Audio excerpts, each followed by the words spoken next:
여러분, 가족은 선택을 못해요. 우리가 살면서 선택할 수 있는 유일한 가족은 배우자, 연인이나 배우자, 요 정도겠죠. 대부분 태어나 보니 내가 우리 엄마 딸이고 태어나 보니까 내가 우리 오빠 동생이고 보통 그렇잖아요. 그래서 가족이라는 게 그 주어진 조건이라는 생각이 가끔 듭니다.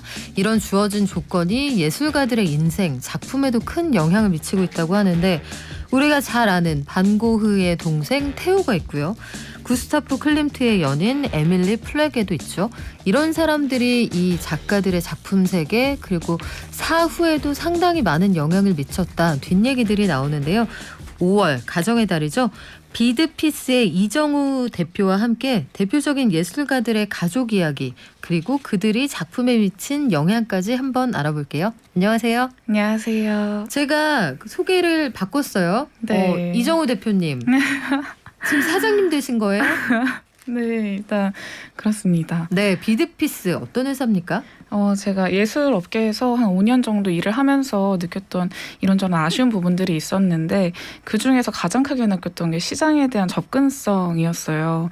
많은 분들이 예술 작품에 이제 관심 있고 구매하고 싶어 하는데 어디서 사는지, 어떻게 사는지, 투자로 접근한다면 어떻게 해야 손해 안 보는지 너무 궁금한 것들이 많으신데, 이 미술 시장이 다른 시장보다 좀 정보의 비대칭성도 크고 네. 많이 폐쇄적이다 보니까 정보에 접근하기가 어려워서 이런 예술 작품의 가격 데이터, 그리고 작품 가치 평가 기준 같은 것들을 제공하는 서비스를 이번에 시작했습니다. 제가 처음에 시작하면서 그래서 예술가들의 가족, 그들이 작품 세계에 미친 영향까지 알려드릴게요 라고 네. 했거든요. 5월이라서 특별히 준비하신 거네요. 네, 맞습니다. 이제 예술가들 주변에 정말 다양한 사람들, 앞서 말씀해 주셨지만 친구나 연인, 가족같이 다양한 사람들이 있는데요.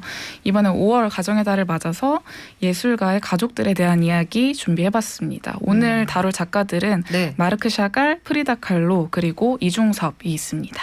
야, 라인업이 장난 아니에요. 네. 손흥민 나오고 뒤에서 무하메드 살라 출격 대기하고 이런 느낌인데, 자, 샤갈부터 만나볼게요. 마르크 샤갈. 우리나라에서도 참 친숙하게 느끼는 작가인데 지금 제주도에서 그 전시도 하고 있죠. 네, 제주도에서도 하고 최근에 서울에서도 진행을 했는데요. 샤갈하면은 이제 특유의 따뜻한 색감, 그리고 부드러운 필체 등으로 많은 이들의 사랑을 받고 있는 화가입니다. 샤갈이 활동하던 1930, 40년대 당시에는 이제 피카소 그리고 마티스랑 같이 3대 화가로 언급이 되기도 했었는데요. 그런데 샤갈 같은 경우에는 피카소나 마티스랑은 다르게 좀 명확한 화풍이 없는 작가였어요.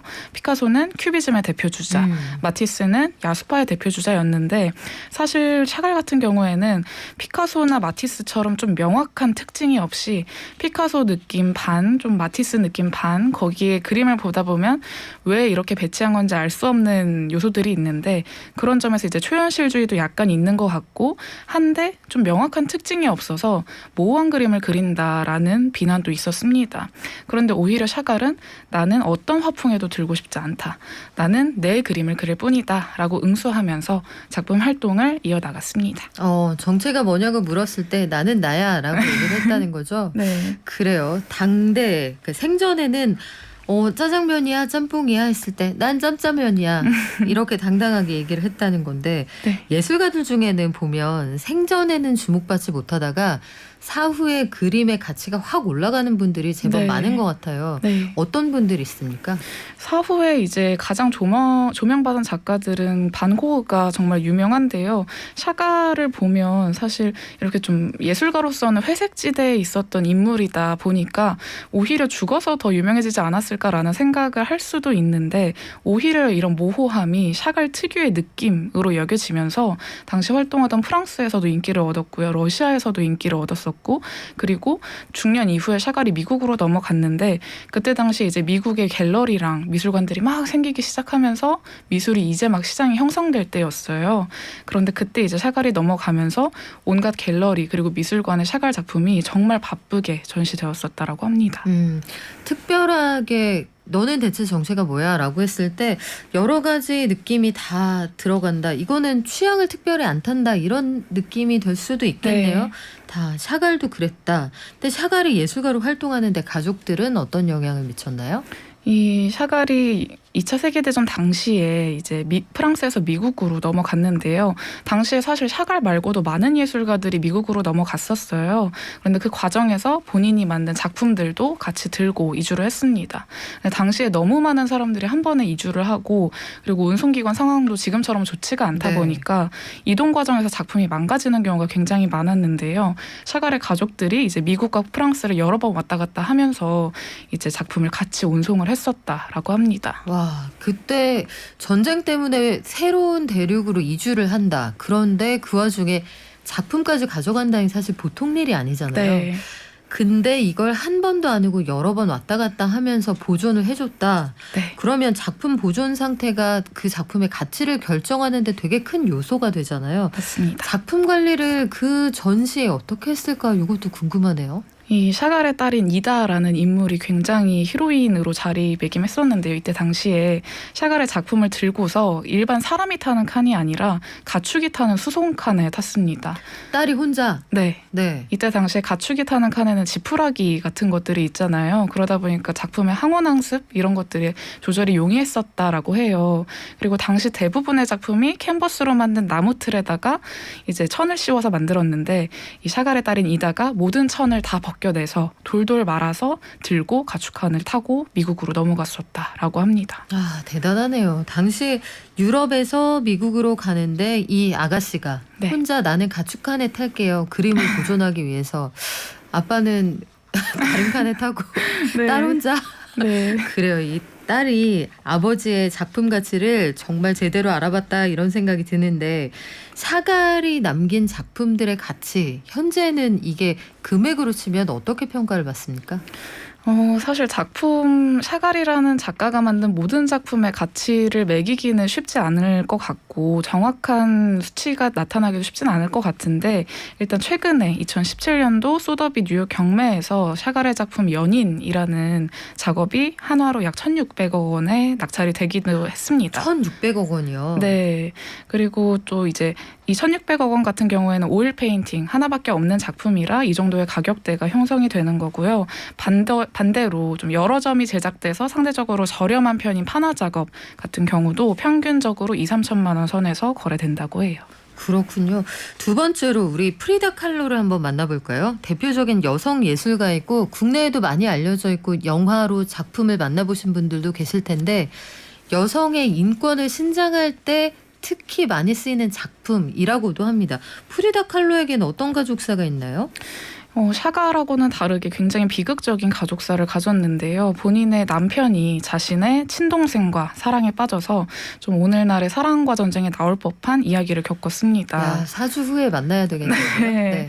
프리다 칼로가 사실 어렸을 때부터 굉장히 어려운 삶을 살았어요. 소아마비도 겪었고요. 교통사고를 당해서 30번의 수술을 받기도 했었습니다. 그런데도 불구하고 이제 멕시코에서 가장 유명한 당시의 벽화 화가였던 디에고 리베라라는 남자를 만나서 결혼을 했는데 이 디에고 리베라가 여성 편력이 굉장히 강했었다라고 해요. 그래서 매일매일 바람을 피웠는데 이제 프리다 칼로의 여동생인 크리스티나 칼로와도 연애를 했던 거죠. 근데 프리다도 이에 응수해서 또 맞바람을 피웠었다라고 하는데 그 과정에서 이혼과 재혼을 거듭하면서 매우 순탄치 못한 결혼 생활을 보냈습니다. 야, 남자가 제일 나쁘지만 여동생 1억이 있습니까? 네. 자, 여러분 우리 착하게 삽시다. 남의 눈에 눈물 빼면 안 됩니다. 그런데 이런 비극적인 가족사가 프리다의 작품에도 반영이 돼 있다. 어떤 얘기입니까? 자전적인 작가라고 많이 프리다 칼로가 불리는데요. 이 병마와 싸우면서 경험했던 신체적인, 물리적인 고통, 그리고 남편과 관계에서 상처 입은 심적인 고통 등을 표현을 했는데 추상적인 고통이라는 것을 시각적으로 표현한 것이 특징입니다.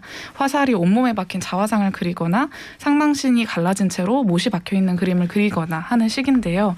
실제로는 이런 걸 볼 수가 없잖아요. 우리가. 그러다 보니까 초현실주의 화가다라고 분류되긴 했지만 프리다도 샤갈처럼 나는 누구보다 현실을 그리는 작가다라고 이야기를 했습니다. 분열된 자아, 본인이 받은 상처에 대한 적나라한 표현 이렇게 이야기를 하기도 했는데 참 가슴 아픈 가족사가 있었고 국내에서는 이중섭 작가가 가족들을 그리워하며 남긴 작품 이런 것들이 좀 유명하잖아요. 네. 이중섭 작가의 가족사는 어땠나요? 이중섭 작가도 굉장히 비극적이었는데요. 근데 이거는 뭐 어떤 사건 때문에 비극적이었다기보다 어쩔 수 없는 상황 때문이었습니다. 결혼 후에 첫째 낳았던 아이가 이제 태어난 지 얼마 안 돼서 병으로 세상을 떠났었고 이 과정에서 이중섭이 이 아이를 그리워하면서 작품을 많이 남겼는데 아이가 홀로 너무 어린 나이에 천당으로 가는 길이 심심할까 봐 또래 꼬마들을 같이 그려 넣었었다라고 해요. 그래서 이중섭의 작품을 보면 아이들을 그릴 때 항상 여러 명이 등장한다는 특징을 볼 수 있고 이후 한국전쟁 때문에 일본이던 아내와 각각 일본과 한국에 떨어져 살게 되었는데 아이들도 일본으로 갔습니다. 그래서 이중섭이 일본인 아내뿐만 아니라 아이들에 대한 그리움을 담아낸 그림들도 굉장히 많이 그려냈었어요. 이중섭 작가의 작품 가치 굉장하다고 들었는데 어느 정도인가요? 최근에 이제 아이들 그림 같은 경우에는 앞서 말씀드린 그림들은 1억 원에서 3억 원대 사이에 거래가 되고 있고요. 이제 이건희 컬렉션으로 많이 화제가 되었었는데 그 소 작품들 같은 경우에는 거의 부르는 게 값일 정도로 가격대가 많이 올라 있습니다. 100억 원대까지도 아마 가는 걸로 제가 알고 있고 또 가족에 대한 사랑이 많이 드러나 있는 닭과 가족이라는 작업 같은 경우에는 3월 달에 진행됐던 K옥션에서 시작가 14억 원으로 추정이 되었었는데 안타깝게 경매는 취소되었습니다. 이중섭 작가가 부두 노동자로 일할 때 그 부산에서 한국전쟁을 피해서 내려갔을 때는 담배값을 벌기 위해서 담배 뒤에 그 은박지 뒷종이에 그림을 그려서 이거하고 담배를 바꾸기도 했다고 합니다. 그거 가지고 계신 분들, 그분들의 후손들, 그 그림을 알아보셨던 분들 지금 그 작품이 보존이 되고 있을까요? 궁금하기도 하네요. 지금까지 비드피스의 이정우 대표와 함께했습니다. 고맙습니다. 감사합니다.